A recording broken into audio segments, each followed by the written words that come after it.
জীবনের কঠিন ধাক্কা, কত বড় বড় কষ্ট আমরা ভুলে থাকি।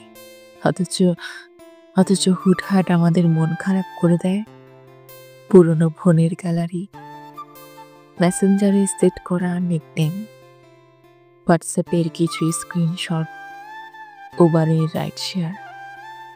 রেগুলার যাতায়াত ছিল এমন কোনো পুরনো রেস্টুরেন্টের সামনের রাস্তা। মানুষ হারানোর এক জীবনে আমরা আমাদের নিজের বলতে থাকি শুধু এক শান্ত সন্ধ্যায়, স্মৃতি রোমন্থনের কিছু দীর্ঘশ্বাস। মানুষ আজীবনই একা, ঠিক বৃষ্টি ভেজা সন্ধ্যায় কারেন্টের তারে বসা একটা কাকের মতো।